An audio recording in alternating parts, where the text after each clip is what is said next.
Længe, længe siden på et skræmmende og skønt sted. Gigi, lampens ånd, gjorde alt for at forhindre, at hendes skyggesøster Wisp gjorde noget meget slemt. Skynd dig, Fawn. Vi skal have dig ind i spejlsalen, inden hun finder dig. Gigi, min kære søster. Hun har fundet os. Skynd dig. Du har noget, der tilhører mig. Wisp, lad Fawn være i fred. Hallo? Hvem taler du til? Skynd dig, herind. Lampens finder har et ønske tilbage, og det skal hun bruge på at ønske, at skyggeånden vil blive mægtig. Ønsker, at skyggeånden skal blive mægtig. Hvem? Hvorfor tænker jeg på det? Du må kæmpe imod. Det er dig, der bestemmer, hvad der skal ønskes. Wisp har fået for meget magt over dig. Grims magiske spejl skal nok vise dig, hvem du virkelig er. For sen, søster. Hendes tanker er mine, og det er hendes ønske også. Skyggeånden skal blive mægtig. Fawn, du må kæmpe imod. Solformørkelsen er begyndt. Solformørkelsen gør mig levende, og ønsket får det til at vare for evigt. Nej! Hurtigt! Ønsk, at skyggeånden vil blive mægtig. Jeg ønsker at skygge. Nej! Nej.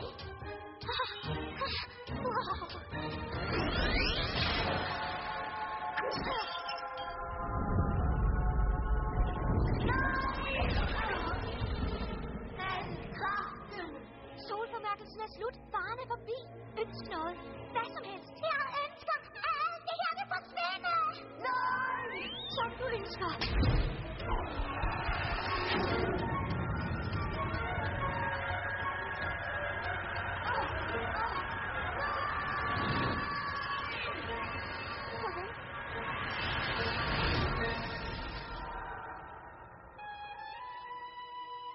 Er det for sent at ønske sig penge? Jeg skulle have beholdt det magiske tæppe. Og sådan blev lampen gemt i tidens sand. Monster High. 13 ønsker.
Første dag på Monster High. Frisk blod, nye offer.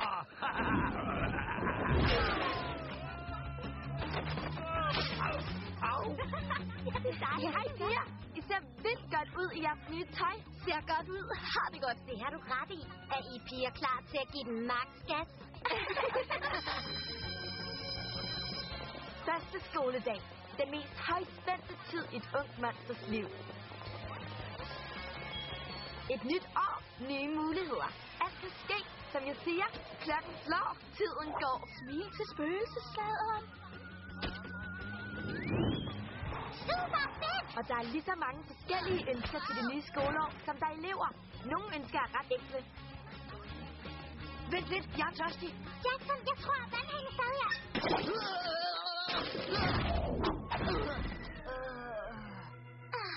I stykker. Alt i stykker her. Ønsker jeg var chefen, så vil alting køre som bare smurt. Abby, du burde stille op imod Slowmo som formand for de kropsløses elevråd. Og nogle ønsker er ret indviklede. Gil, det her år bliver det bedste nogensinde. Vi vinder alle svømmekonkurrencerne og er de allerbedste til SKRM. Gil, hvad er der i vejen? Jeg er ked af det, Laguna. Jeg kan ikke komme hjem til middag hos dig i aften. Eller nogen anden aften. Helt ærligt, igen. Fordi jeg er et saltvandsmonster? Jeg vil ønske, dine forældre accepterede mig. Ja, det vil jeg også. Hej, Twyla. Det må jeg altså sige, Havline. Dit nye look er alt for fedt. Tak, Twyla. Hey, se dig lige for. Og hvad laver du egentlig herovre på den her gang? Jeg var ikke. Mørkegangen er derovre. Hun er ikke den skarpeste killing. Du skal ikke høre på hende, Havline. Hun aner bare ikke, hvad hun taler om. Jo, hun gør, Twyla. Vi udstøtte. Jeg mener, hallo? Din far er bussemanden. Jeg vil ønske, jeg var populær. Nogle ønsker handler om forandringer. Andre handler om, at ting skal forblive, som de er. Hvad med dig, Cleo? Hvad med... Ingenting. Er der ikke noget, du ville ønske var anderledes i år? Hvorfor skulle jeg det? Mit liv er perfekt. Jeg har det hele. Popularitet, gode venner. Vi er skolens smukkeste par. Og selvfølgelig mit udseende, intelligens og talent. Jeg ønsker bare, at alt forbliver, som det er. Nogle ønsker handler om at hjælpe andre. Ja, jeg havde været fortabt, hvis jeg ikke havde mødt jer. Jeg ville ønske, jeg kunne hjælpe nogen, ligesom I piger hjalp mig sidste år. Og nogle ønsker er bare virkelig dumme. Heath, tror du, det her stunt er vildt nok til at få os med i showet? Det kan du tro, Manny. Sats livet bliver bare nødt til at vælge os, når de ser den her video. Er du klar, Claude? 3, 2, 1. Affyr!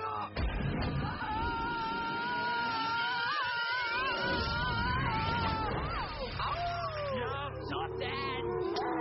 Hvad fik vi så i kassen? Skal vi prøve igen? Alle har noget, de ønsker sig.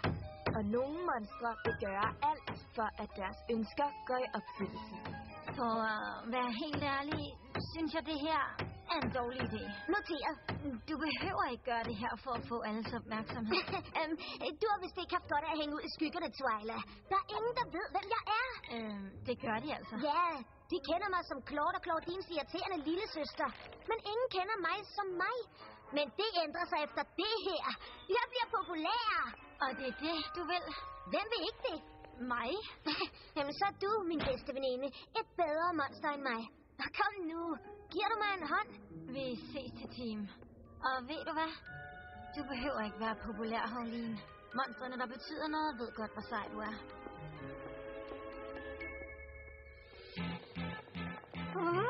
Det er rigtigt. Den første skygning i 1000 år. Sejt. Hvad er en skygning? En solformørkelse. I denne uge. Lige over Monster High. Super fedt astrologihalløj. Okay, fedt astronomihalløj ligesom. Wow, der er nogen, der gerne vil komme helt i stødet. Der er alt for meget strøm til et udtag. Kom så. Men hvad ingen vidste var, at tiden, hvor alle strømme gik i opfyldelse, endelig var kommet. Det er min søster. Vi må stoppe hende. Mit navn i næren. Efter det her kender alle mig. Nej! Hvad foregår der herinde?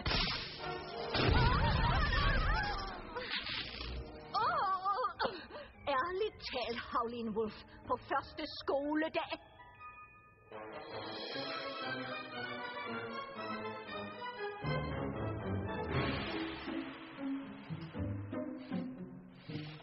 Den værste straf i verden. Jeg fatter ikke, at blot gå tvinger os til at rydde op på det her støvede gamle loft. Tusind tak for det, Howlin. Hvor mange gange vil du have, jeg siger undskyld? Jeg lover dig at sige til, når det er nok. Hey, det er da ikke så slemt. Der er da ret sejt heroppe. Med vildt mange interessante gamle ting. De prøver bare at gøre det nemmere for dig. Jeg forstår bare ikke, hvorfor du går så meget op i at være populær. Det er fordi, du allerede er populær, Claudine. Du forstår det bare ikke.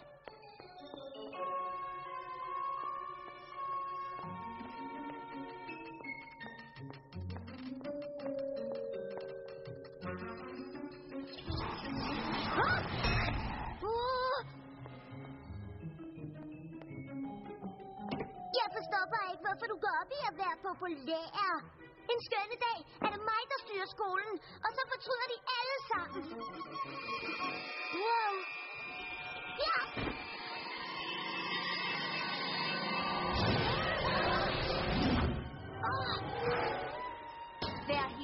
vinder.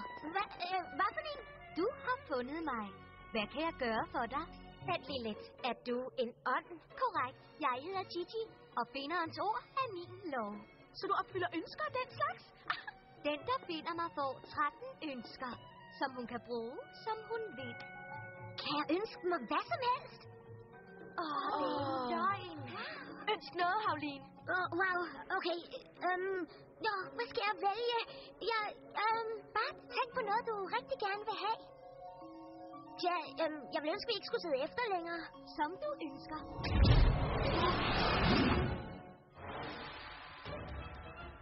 Perfekt.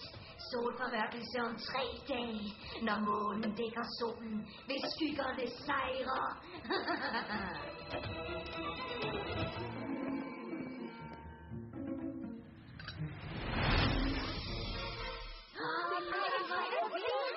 Hey, hvor kom I piger fra?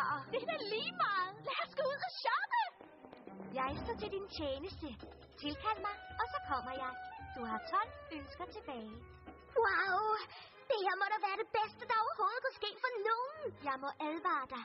Der er en mørk side ved ønskerne. Fristelsen ved at bruge dem egoistisk er meget stor. Vær forsigtig. Vælg klogt. Du gysligste. Og hvad skal jeg ønske mig nu? Og der er så meget, jeg gerne vil have. Nyt tøj, nye sko, måske en bil, selvom jeg kan køre kort. Hey, du hørte, hvad hun sagde. Du skal være forsigtig. Overvej det og tænk over, hvad du gør. Det er min ånd, ikke din. Og du kan ikke fortælle mig, hvordan jeg skal bruge mine ønsker. Det gør jeg heller ikke. Jo, du gør. Du fortæller mig altid, hvad jeg skal gøre. Havlin. Søstre.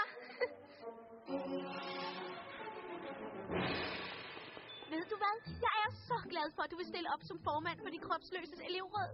Det her, det virker unødvendigt. Jeg stiller op som formand. Ikke ballets dronning. Jeg fokuserer på problemer. Skøre pige. Politik handler om at gøre indtryk. Hvis du ser godt ud, lytter folk. Draco Laura, jeg ved ikke. Stol på mig.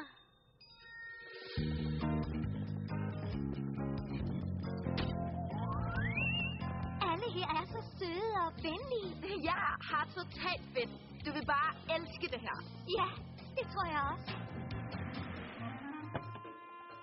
Havlin var vildt glad over at have fået opfyldt sine ønsker. Og selvom hun aldrig ville indrømme det over for sin store søster, lyttede hun til hendes råd og tænkte sig godt om.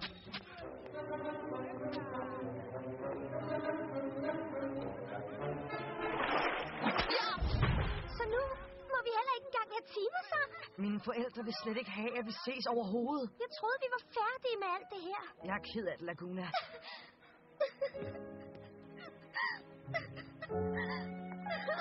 Jeg tror, jeg kan hjælpe. Tak, søde. Men det er Gils forældre. De vil aldrig tillade, at vi er sammen. Ferskvandsmonstre har set ned på os saltvandsfolk i århundreder. Det kan du desværre ikke gøre noget ved. Du vil blive overrasket over, hvad jeg kan. Gigi, jeg har brug for dig. Jeg ønsker, at Gils forældre skal kunne lide Laguna. Som du ønsker.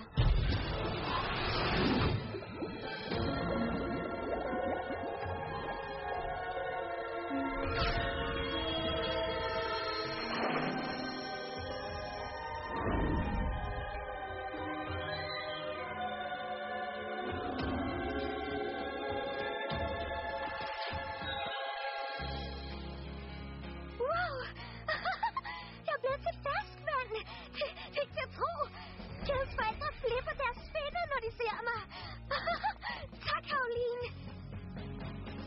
Jeg er for vild. Det føltes skræktastisk. High five, Gigi.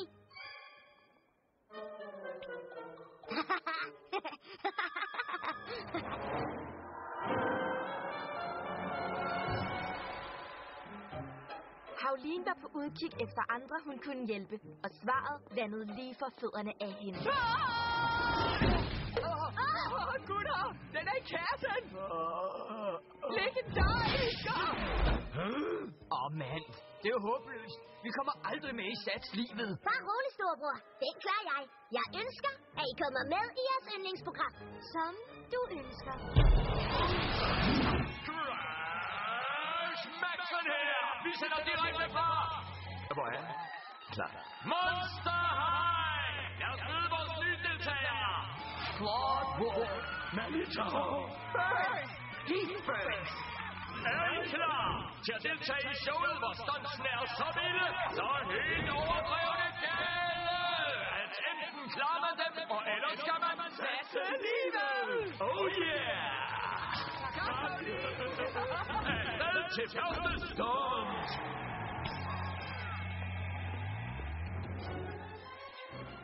Stem på Abby. Du vil ikke fortryde det. En stemme på Abby er en stemme på forandring. Stem nu på Abby. Hey, hvad har du at miste? Her har vi de første meningsmålinger. Nej. Går valget ikke så godt? Hun ligger på en sidste plads. Jeg taber til Rektor Bloodcoots hest Nightmare, og hun stiller ikke engang op. Det, du har brug for, er støtte fra en kendis. God idé. Det vil helt sikkert give os stemmer. Men hvem?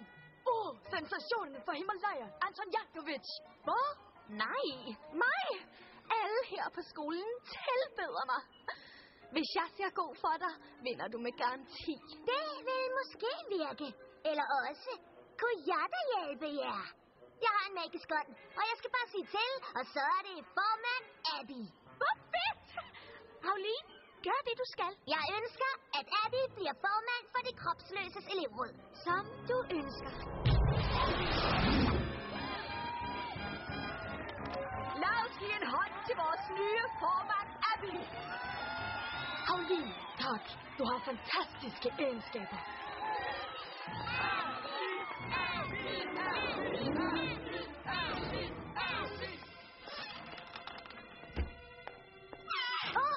Jamen er det ikke fuldmåne, taber? Ja. Du hører ikke til på det her pigetoilet. Du hører ikke til nogen steder.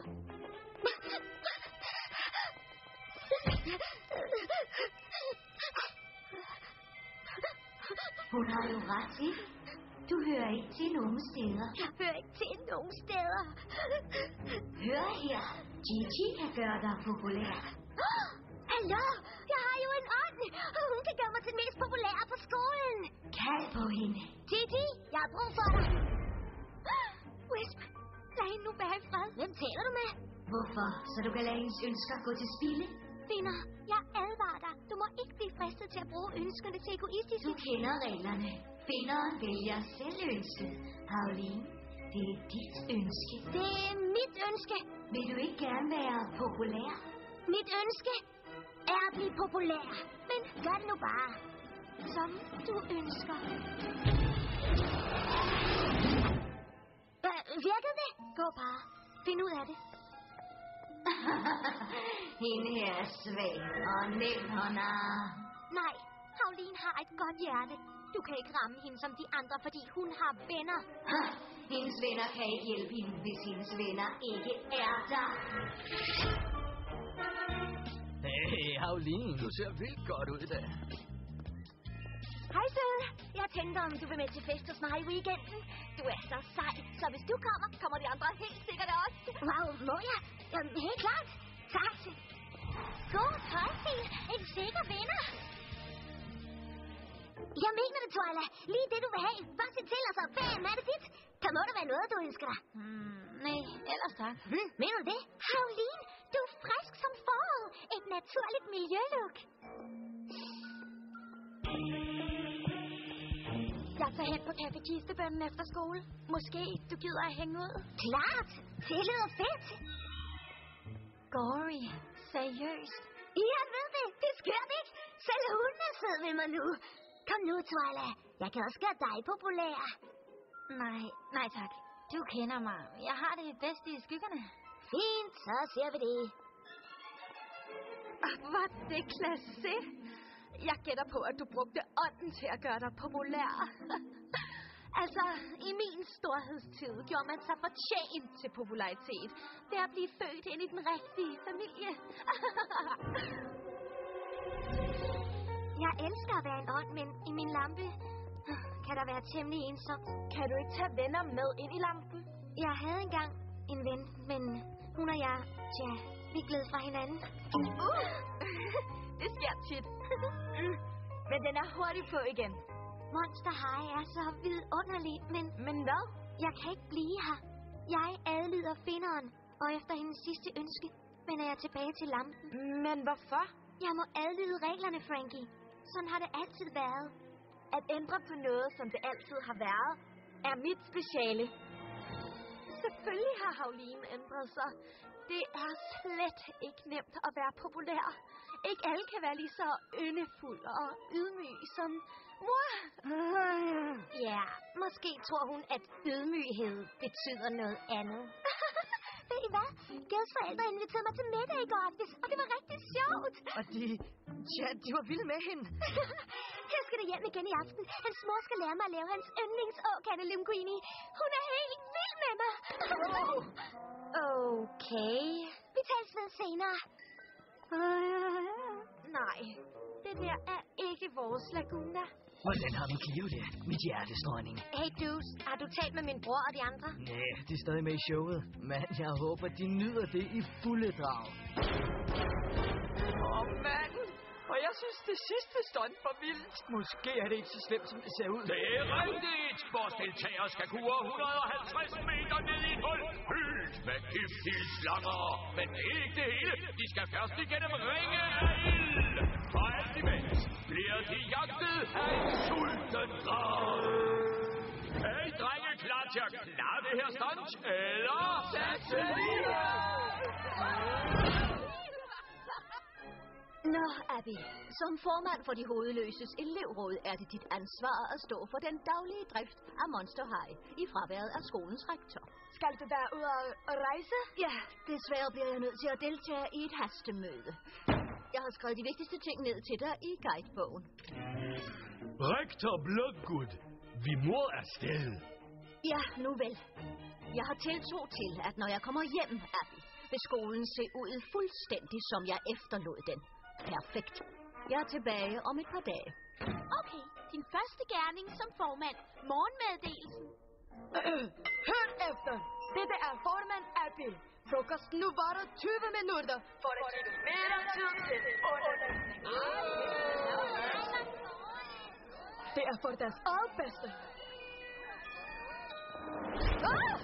Twyla! Undskyld, sådan er jeg bare. Det ligger til familien. Hey, hvad er der i vejen? Altså, det er bare Howline. Hun har forandret sig. Populær. Det kan ske for nogle finder. De får det, de tror, de vil have, og det forandrer dem. Ja, men det er ikke det. Det er svært at forklare. Der er noget, der er anderledes i skyggerne. Som om nogen eller noget bor derinde. Kender du noget til det her? Det kan jeg ikke fortælle. Gigi? Det kan jeg ikke. Lampens magi forhindrer mig i at fortælle finderen det, jeg ved. Kom nu, Gigi. Du må hjælpe Howline. Du bliver nødt til at hjælpe hende på vej. Howline må vælge sin egen vej. Jeg må ikke påvirke hende. Men det må andre. Nå, men hvis du ikke kan hjælpe hende, kan vi måske. Kom så, Twyla. Men, venner, jeg kan ikke høre noget. Hvad? Første række til kissebold på fredag? Lad mig lige tjekke. Okay, jeg må flytte lidt rundt på noget, men jeg tror godt, jeg kan nå det. Hvad? Holder Gory fest på lørdag? Og altså, der holder Operetta jo også fest. Så må jeg vel bare sige nej. Hey! Hvorfor skal jeg ændre planer? Jeg er jo den populære her. Operetta må bare flytte sin fest, hvis hun vil have, at jeg kommer og deltager. Howline, vi må tale sammen. Ja, det her er slet ikke dig. Hvad end der foregår, er vi her for dig. Hvor var de henne, da du blev mobbet på pigetoilettet? Det er rigtigt. Hvor var I? Hey, sådan her er det at være populær. Hvis I ikke kan klare det, så... Hallo! Det er ikke så nemt at være populær, som jeg får det til at se ud, vel? Gå din vej, Cleo. Du er bare ikke skabt til at klare popularitet. Du aner ikke, hvordan det er at være en, der er udstødt. Hvordan det føles at være glemt. At være et nul. Måske burde hun lære, hvordan det føles. Lige præcis. Gigi, jeg har brug for dig. Ja, Finder. Hvad kan jeg gøre for dig? Jeg ønsker, at Cleo lærer, hvordan det er at være et totalt nul. Men, Finder. Nu! Som du ønsker.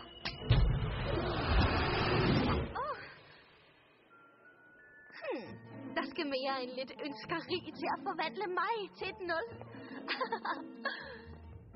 I fatter bare ikke, hvad jeg lige har. Hej. Er du en ny elev? En ny elev? Nej, det er mig. Hej, mig. Jeg hedder Draculaura, og det her er Frankie. Skolen er ret stor. Er du farvet vild? I laver sjov med mig. Det gør I ikke. Undskyld. Der er ingen, der kender mig. Hende den nye pige virker lidt overgearet. Totalt. Hey, slog du dig? Jeg tror ikke, jeg har set dig her omkring før. Wow. Hey, jo, gutter. Willy synes, jeg var en tøsedreng, hvis jeg ikke vil være med i det show mere. Det er ligesom at være vågen i et mareridt. Vi skal bare fortælle Crash, at vi er ude. Det vil han forstå. Klar til det næste halvstrækkende fede stunt. Nå ja, angående det. Vi har ikke rigtig lyst til at være med i showet længere. Det var en god joke. I kan ikke forlade showet. Enten når I til finalen, ellers må I satse livet. Vores næste hjernelange stunt. Luft et independensrum fyldt med brede skarpinger. Elever, I kan glæde jer til den næste frokost. Himalayas overraskelse. Laguna, hvad er det, du laver? Skal du ikke spise noget? Jo da, jeg skal bare lige skære en smad ud, ligesom hans mor viste mig. En ferskvandstradition, som jeg tager til mig. Det her er for pinligt.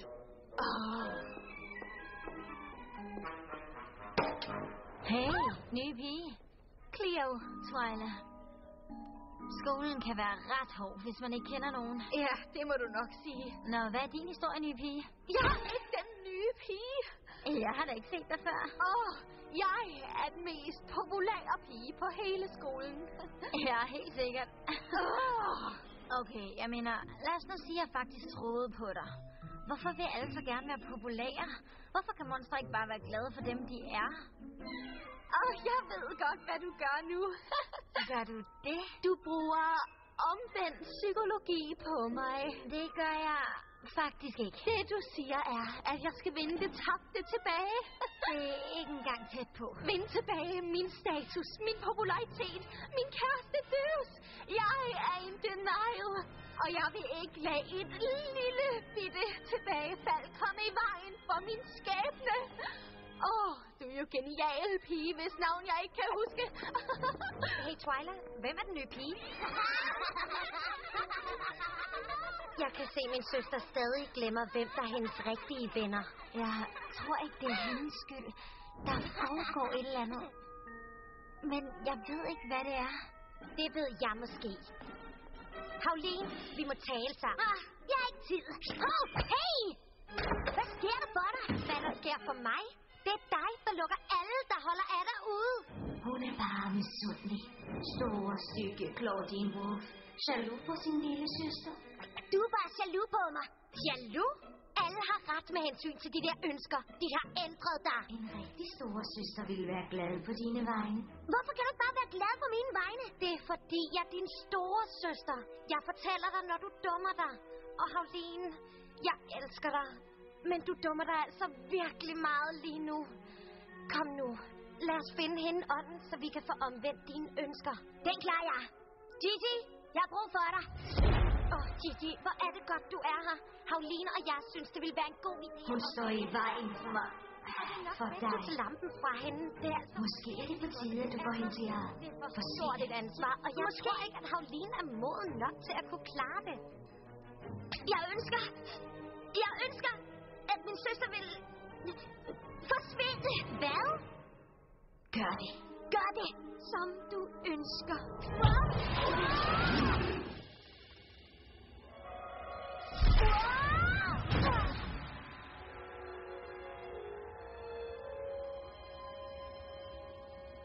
Fantastisk påklædning.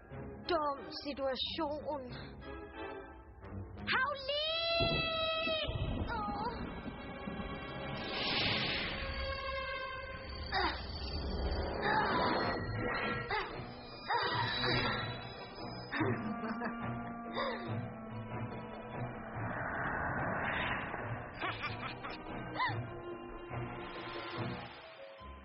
Jeg mener det altså. Howline er anderledes, og nu er Claudine også virkelig anderledes.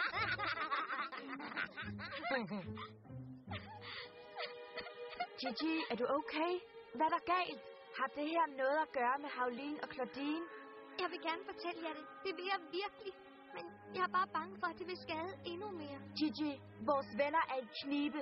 Vi må hjælpe dem. Som jeg sagde, der er en fare forbundet med ønskerne. En mørk side. En skygge. Ja.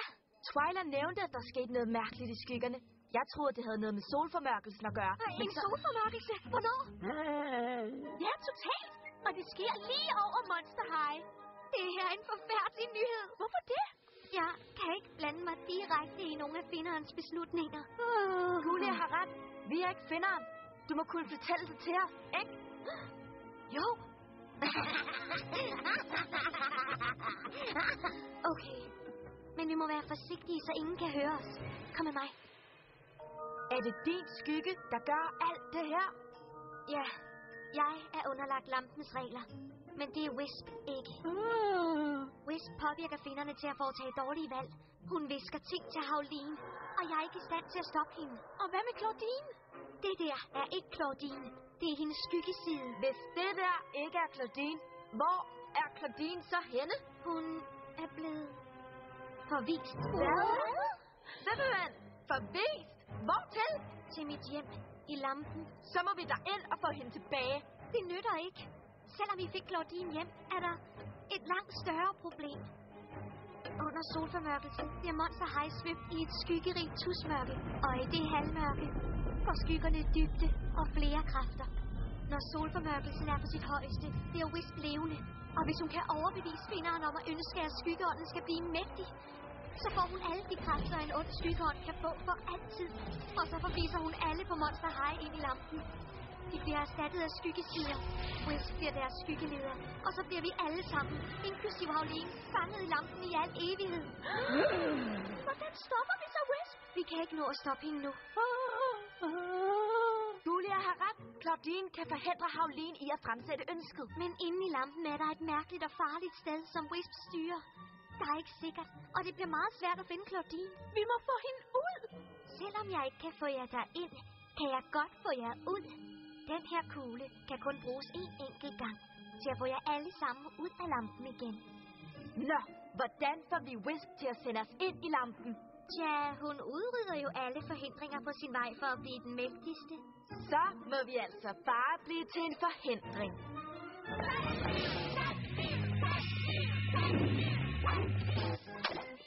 Det her er ydmygende. Jeg har klaustrofobi. De finder os bare. Ikke fordi jeg er bange eller noget. Det er bare godt, mand. Formand Alfie her. Jeg meddeler klasseudflugt for hele skolen. Til helvede! Til en helt uden opladning på stranden. Dem skal få sammenhold og hjælpe på miljø. Det var det. Moder Natur bliver glad. Jeg er glad. I skal ikke regne med mig. Jeg skal bruge tiden sammen med dig, Gede. Hver dag. Hele dagen. Jeg mener, hvem bekymrer sig om lidt forurenet havvand? Ingen aftale, så kan du ikke tale med min søster. Er du med? Så er det nu.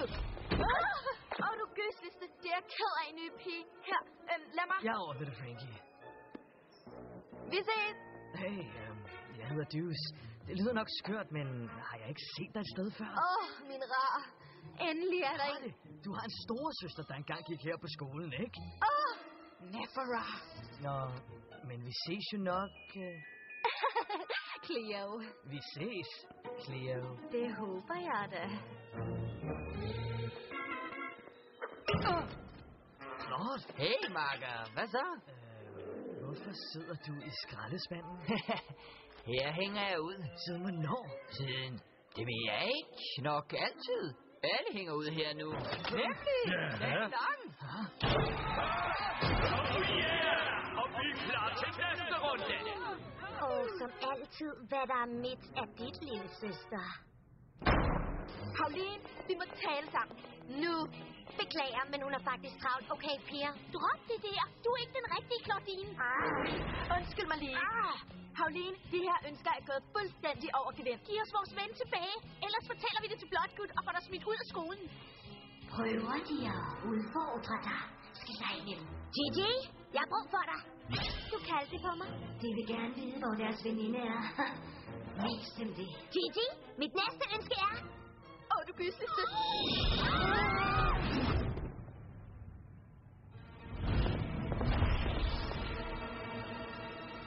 Er du færdig? Fint. Det var ønske nummer 8.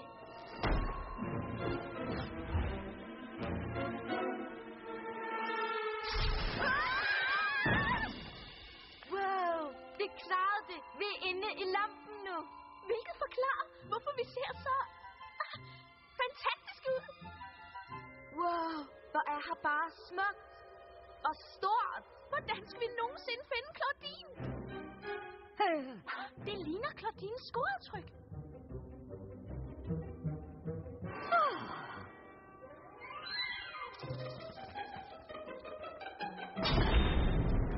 Hallo? Claudine?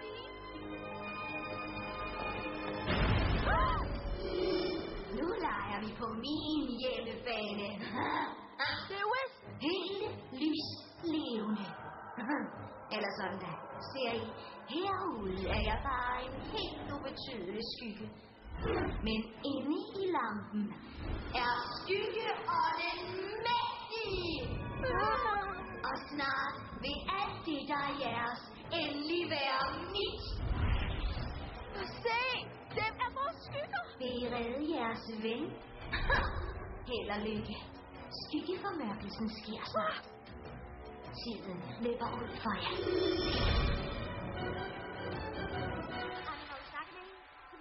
Okay, folkens. I skal være meget, meget forsigtige med...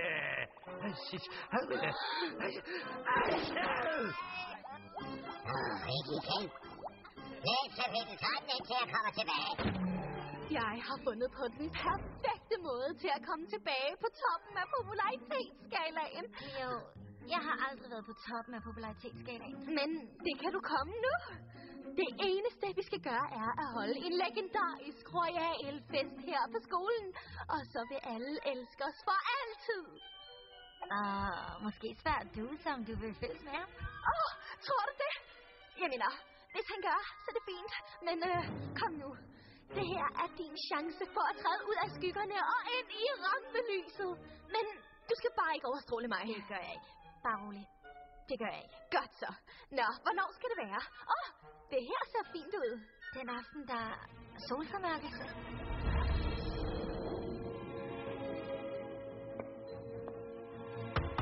Halløjsa, frøken formand. Har du lige tid? Jeg har nogle gode idéer til at gøre skolen bedre.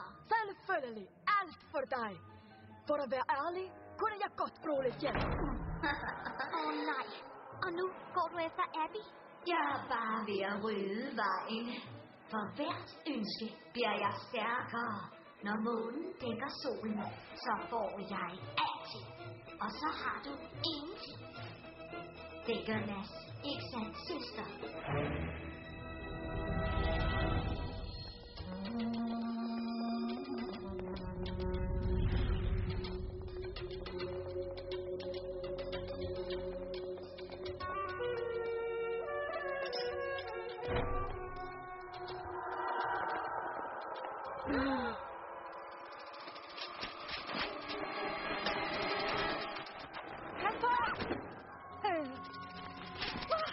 Wow, det her er nok det sejeste bibliotek, jeg nogensinde har været på.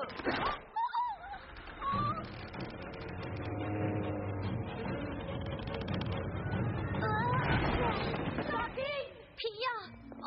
Nej! Har hun lige nok sendt jer herind? Det er ikke hendes skyld. Wisp, jeg vidste det. Gigi gav os den her kugle, som kan få os ud igen. Kom så, vi skal have dig med hjem til Monster High. Du bliver nødt til at tale med Havline. Du må sørge for, at hun ikke lytter til Wisp. Jeg ved ikke rigtigt. Havline har aldrig rigtig lyttet til mig før. Men måske er der en anden løsning. Der er noget, I piger skal se.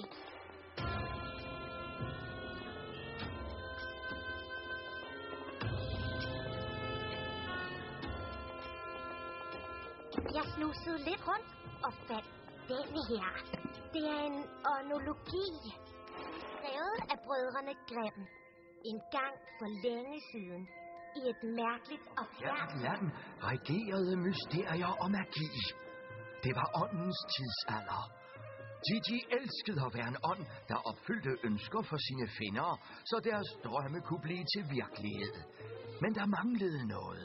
Når de 13 ønsker var blevet opfyldt, vendte hun tilbage til lampen alene. Gigi var ensom. En af brødrene Grimm ville hjælpe. Han viskede en idé i øret på den næste finder, som så ønskede noget af Gigi.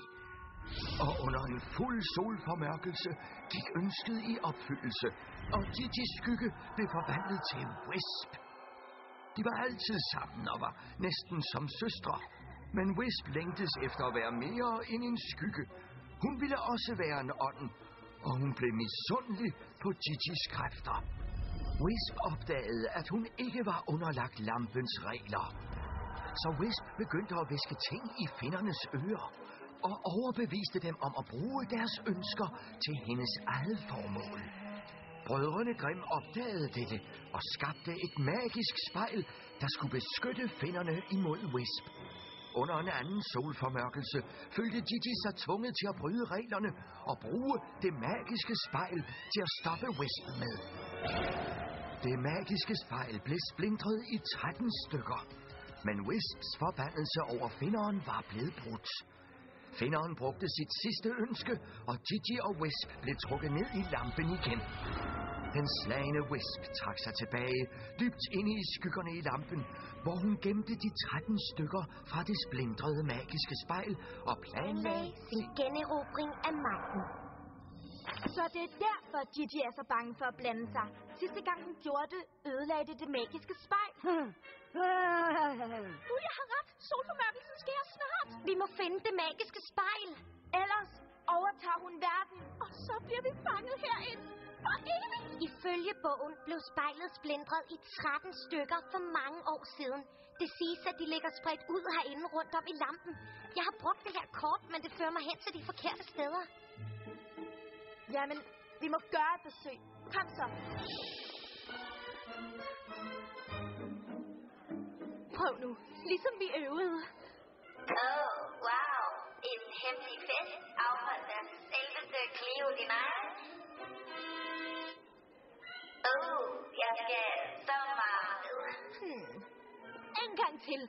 Med mere følelse. Jeg er slem.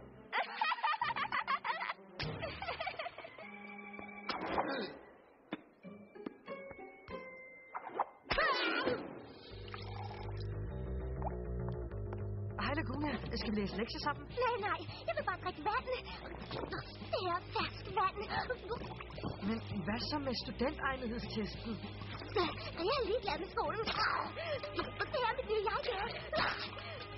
Dine forældre elsker mig. Jeg vil virkelig. Men hvad med dine forældre? Jeg er ligeglad. Bare med saltvandsfjolser, ikke også?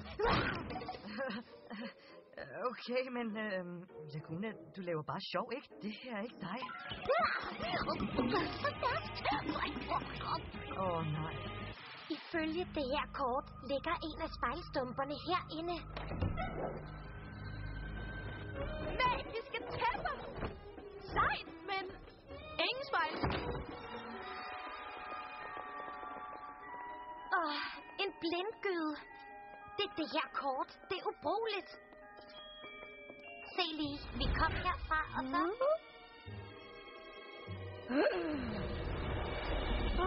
Hvad er der, Julia? Du gysliste. Se lige der. Det er det rigtige kort. Et skyggekort. Det er på den anden side. Vi har ledt alle de forkerte steder. Julia, du er genial. Den her vej. Lad os så få samlet de spejlstykker. Havli, er du klar til at ønske igen?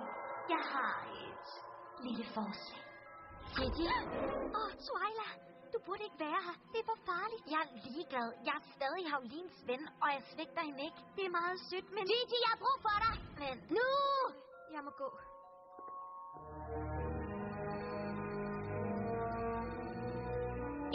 skygger. De er skygger.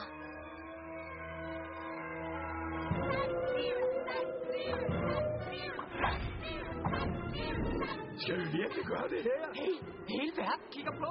Hvis vi bare går ud nu, ligner vi bare en flok bankebukse. Og det vil jeg ikke være. Venter i spænding, klar i håndet, eller vil I tage til livet? Lad os få det her overstået. Jeg mener, vi burde kunne klare det her med hænderne bundet på ryggen. God idé! Sat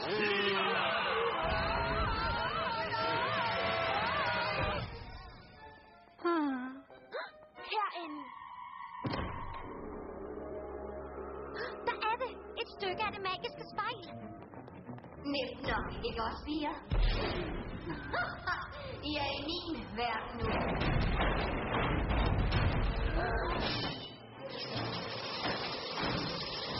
Det er godt, vi får skræmmehæppeholdet. Jeg klarer den her.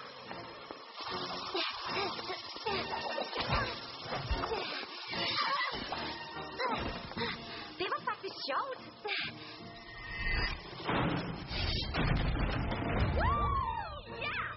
Den første er altid den nemmeste. En fundet og 12 tilbage. Kom så. Der er du jo. Vi skal snakke om den mappe med fjollede idéer.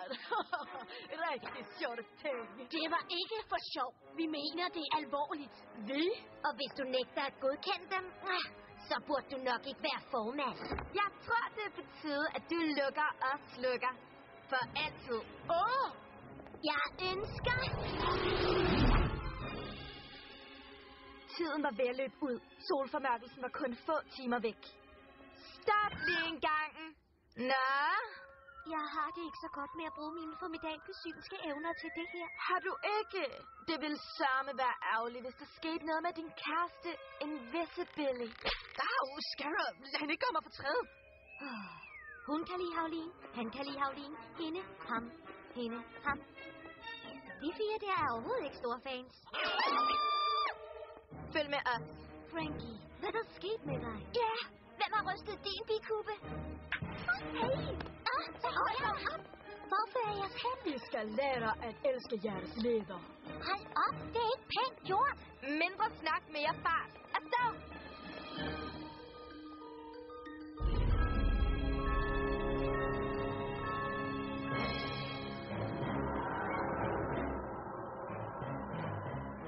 Du var vildt populær. Ja, populær. Og selv dem, der ikke kan lide dig, vil snart lære at elske dig. Hey, kom så! Vi kan slet ikke høre jer! Havlin er sej. Hun er den bedste. Havlin er sej. Er du jaloux? Selvom du kan opfylde ønsker, kan jeg manipulere med mennesker. Hvordan føles det, at jeg vil få alle de venner, jeg vil have, og du bliver bare glemt? Det der er ikke venner. Det er tanketomme slaver. Og hvad er forskellen? Nå, jeg ser, at Clio holder en comeback-fest, hva'? Det får vi at se. Havlin Wolf, rapporter på rektorskontoret med det samme. Den her opførsel tolereres ikke på Monster High, unge dame. Du har bare at fjerne alle de bannere med det samme. Hun føler sig troet. Aldrig livet. Hvad behar? Jeg er rektor på denne skole. Det er du ikke længere. Vis hende den nye lov. Du behøver ikke at læse det. For at gøre det kort, er du fyret. Det har du ikke magten til at gøre. Gør det. Nu, Gigi, jeg ønsker... Hvad skete der lige? Nu hvor Bloodgood var væk, kunne Wisp forvandle skolen om til lige det, hun ville. Og ingen kunne stoppe hende. Ingen kunne vide sig sikre. Selv monstre, der havde det godt, opdaget, at man skal passe på med, hvad man ønsker sig. Er det ikke ufatteligt, hvad Abby og Havlin gør ved vores skole? Jeg er ligeglad med alt andet, end at være sammen med dig. Laguna, det er okay. Jeg behøver ikke den her. Du har ret. Hvis du snavser din bluse til, så vasker jeg den for dig i ferskvand. Ellers så køber jeg en ny for mine lommepenge. Lad mig gøre det der. Det der behøver du heller ikke at gøre. Jo, jeg gør så. Og her, spis bare mine. Du skal bruge masser af kræfter til svendekonkurrencen. Jamen, det skal du da også. Nej, Fjolle. Jeg droppede holdet. Laguna, jeg ved ikke engang, hvem du er længere. Jeg er lige den, du vil have, jeg skal være. Du ville tale med mig? Er det nu dig igen? Hvad har du gjort ved Blodgøds kontor? Det er hendes kontor nu. Ligesom din comebackfest. Nu er hendes formørkelsesfest. Det kan jeg ikke. Hvordan finder jeg så sammen med Deus igen? Den lækreste, mest populære fyr på skolen. Undskyld, søde, men han følges med Howlin. Den lækreste, mest populære pige på skolen. Hey, Howlin, det er Deus. Jeg fik at vide, at vi skulle følges til festen i morgen, for ellers bliver jeg smidt ud, så skal jeg hente dig kl. 8? Og nu er det hendes tur til at forsvinde. Gigi, døren. Jeg er ked af det. Hvor længe skal vi fortsætte med det her? Man skulle tro, jeg var vant til det her nu. Oh yeah! Mine herrer, der er kun et stunt tilbage. Det har ingen gennemført før. Hvad siger I? Kan I klare det, eller vil I? Satse livet. Ja, vi er med. Hvad er det, vi skal? Satse livet!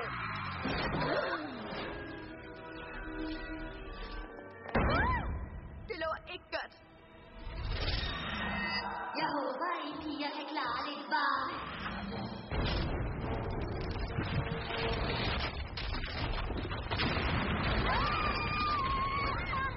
Vi er fanget! Det er så varmt, og det kommer nærmere. Gulli har ret. Vi må ud herfra nu. Hey! Skal I kældes af? Annie!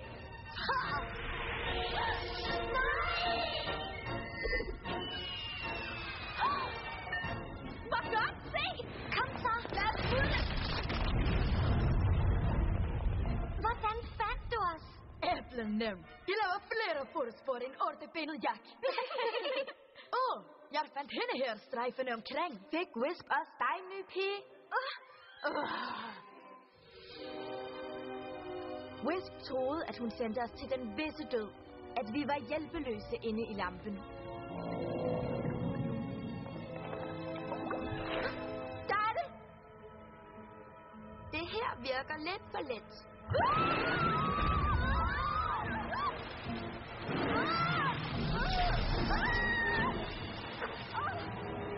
Hun begik en super stor fejltagelse. Hun sendte os herind sammen.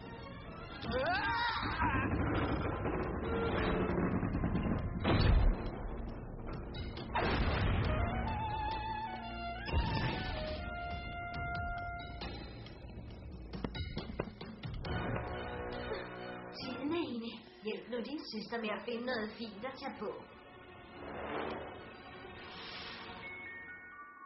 Vi havde 12 stykker af spejlet. Et til, og så havde vi klaret den. Det sidste stykke er lige derinde.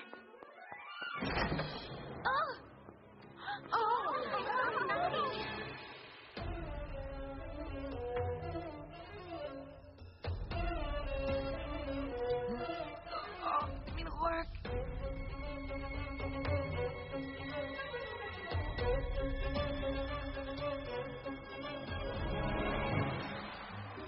Jeg forstår det ikke. Vi fulgte jo kortet hele vejen. Wisp havde ret. Vi er færdige. Gulia?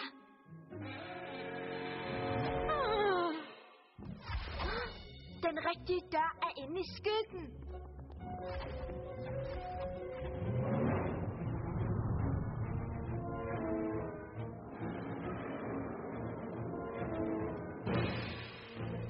Jeg har sat dit billede på alle siderne. Dine lektier lavet for de næste 2 måneder. Men bare så du ved det, så snyder du dig selv for en virkelig god uddannelse. Godt så, hvad man siger. Pepper! Skyggen. Jeg kan se hende.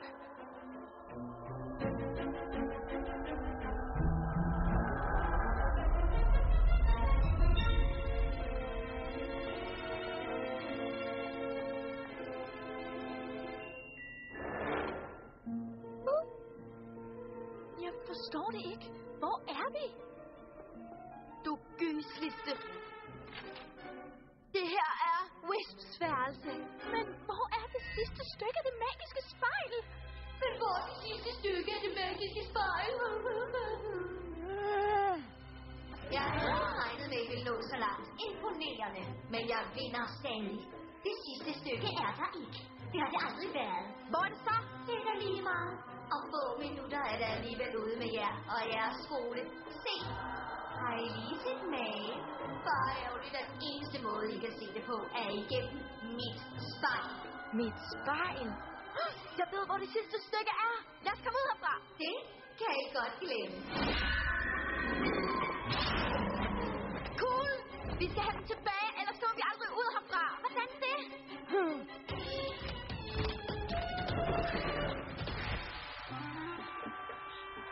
Den her fest er alt for vild. Det bliver bedre bare ved at se. Du vinder aldrig, Wisp.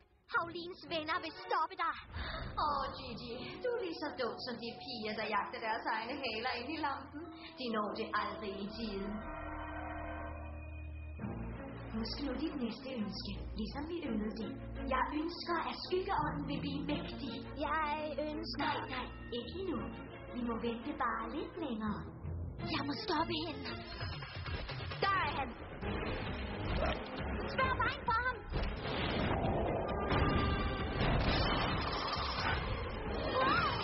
Jeg fikser det.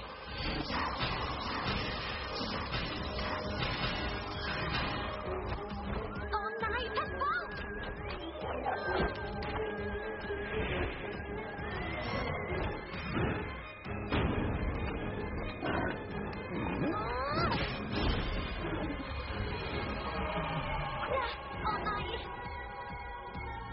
Kom så, Frankie.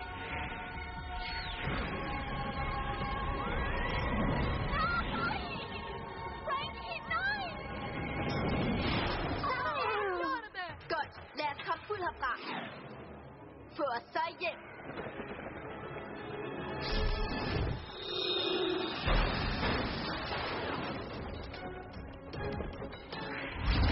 Nej! De er tilbage. Det sidste spejlstykke. Jeg må ringe til Frankie. Twilight? Ja, jeg ved det. Vi er der lige om lidt. Hør her, hvad du skal gøre. Der går kun et øjeblik, før du kan ønske.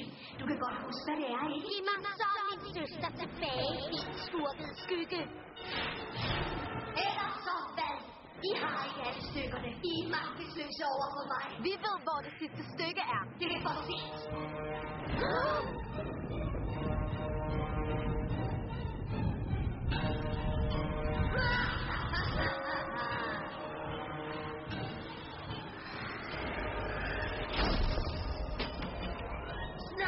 Styrer jeg denne her verden. Og ønsker hurtigt. Jeg ønsker. Twilight, nu! Nej!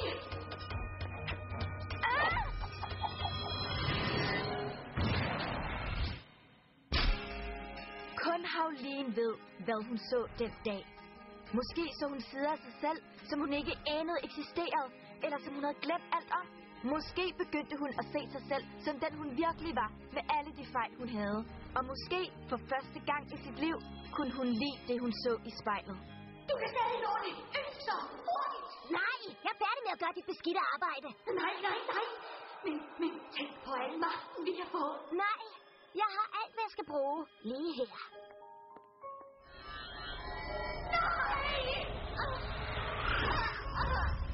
Havlin, hvordan har du det? Hvor godt. Jeg elsker dig så højt, lille søster. Jeg har det fint. I opgav jo aldrig at redde mig. Vi vil altid være her for dig. Mange tak. Solformørkelsen er over, faren er forbi. Nu kan du trygt bruge dine 2 sidste ønsker. Men det første er let nok. Jeg må rette op på alt det, jeg ødelagde. Gigi, jeg ønsker at omvende alle mine tidligere ønsker. Som du ønsker.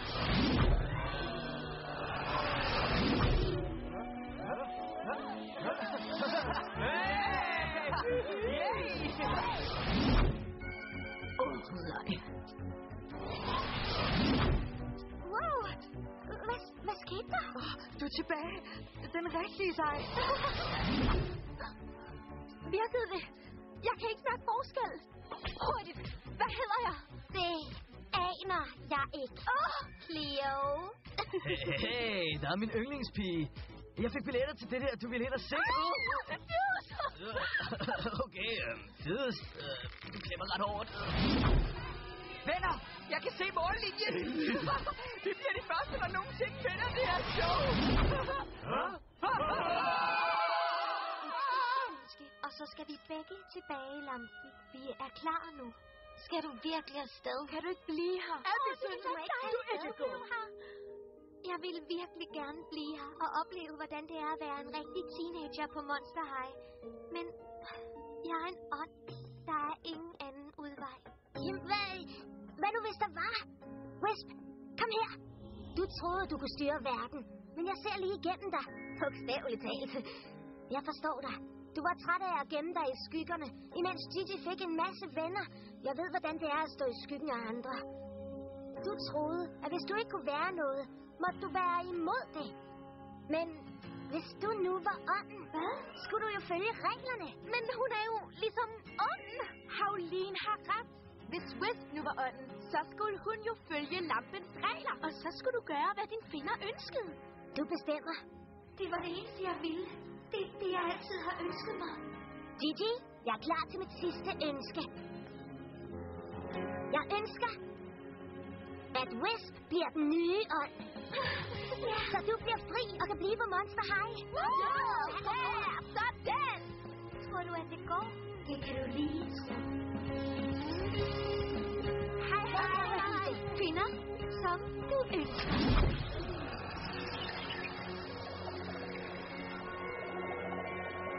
Farvel.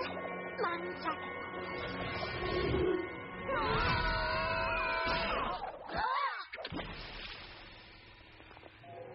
Lampen faldt ned i den dybe ende af bassinet, og på Monster High er den dybe ende bundløs.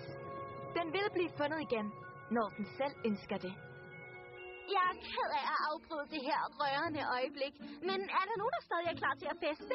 Det her skal da ikke gå til spilde. Howleen, hvad siger du?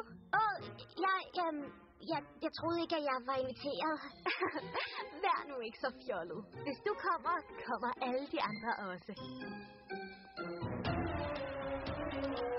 Jo, det der holdt hej der vender flere her. Hvem vil have mere? Yeah! Lad os vække de døde til liv. Giv en stor hånd til Katten Noir!